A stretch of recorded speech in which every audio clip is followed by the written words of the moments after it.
Elle était espérée sans être nécessairement attendue, la libération de 4 otages israéliens dans des conditions très violentes. Mais tous sont sains et saufs ce soir. Une grande manifestation se prépare à Jérusalem. Ariane Ménage, correspondante Europe 1 en Israël, l'annonce de leur libération a provoqué une forte vague d'émotions dans le pays.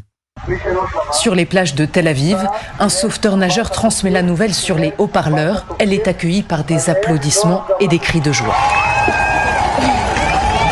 Même scène de liesse devant les hôpitaux de Tel Aviv où les otages libérés ont été accueillis. Des proches, des amis ou de simples anonymes s'y sont rassemblés tout au long de la journée. Les 4 ex-otages, Noa Argamani, Almog Meir, Andrei Koslov et Shlomi Ziv, avaient été enlevés au festival Nova le 7 octobre. Après 8 mois de captivité, ils sont en relativement bonne santé selon l'armée israélienne. Ils passent maintenant des examens médicaux complémentaires à l'hôpital et y retrouvent leur famille. Ces images de retrouvailles, elles tournent en boucle sur les télévisions israéliennes et émeuvent profondément le pays. Ces désormais ex-otages sont à l'hôpital et parmi les images, on a aperçu les retrouvailles de Noa Argamani avec son père. C'est un symbole. On se souvient, Tom Farganel, de son enlèvement. Les images avaient marqué les esprits. Elle avait été enlevée à moto sous les yeux de son compagnon. En effet, le 7 octobre dernier, l'Israélienne de 26 ans est enlevée par le Hamas. Dans une vidéo de propagande, on l'entend implorer ses ravisseurs de ne pas la tuer alors qu'elle est emmenée de force à l'arrière d'une moto. Les images font le tour du monde et la jeune femme devient l'un des symboles de cette date noire de l'histoire d'Israël. Quelques jours plus tard, sa mère, atteinte d'un cancer en phase terminale, avait lancé un appel à l'aide pour retrouver sa fille. J'ai un cancer du cerveau. Je ne sais pas combien de temps il me reste. J'espère avoir la chance de voir ma Noa de retour à la maison. Noa, je veux te dire que si je n'ai pas la chance de te revoir, sache que je t'aime énormément. En attendant leur retrouvaille, Noa Argamani a pu enlacer son père aujourd'hui, 245 jours après leur dernière rencontre. Avec elle, 3 autres otages en bonne santé ont été libérés selon l'armée israélienne. Alors c'est une bonne nouvelle pour ces familles, bien sûr, dont le Premier ministre israélien n'a pas manqué de se prévaloir.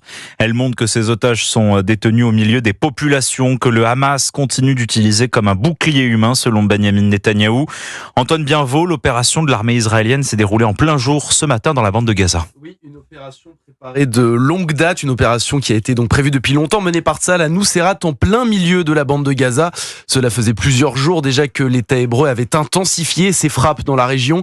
L'armée israélienne décrit une intervention particulièrement compliquée menée en plein jour dans 2 bâtiments distincts de la ville.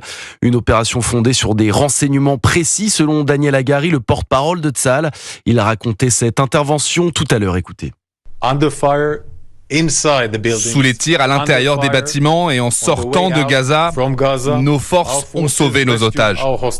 Les forces israéliennes se préparent à cette mission de sauvetage depuis des semaines en suivant un entraînement intensif. Et ont risqué leur vie pour sauver celle de nos otages. Signe de la difficulté de cette opération militaire, l'armée israélienne a annoncé tout à l'heure la mort d'un agent ayant participé au sauvetage des otages.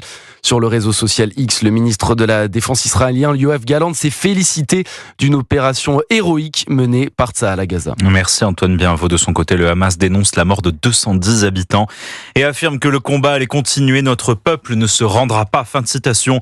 Emmanuel Macron et Joe Biden se sont réjouis de cette libération inespérée. Les 2 dirigeants ont tenu un discours commun à Paris pour réaffirmer la coopération franco-américaine durant la visite d'État du président américain en France.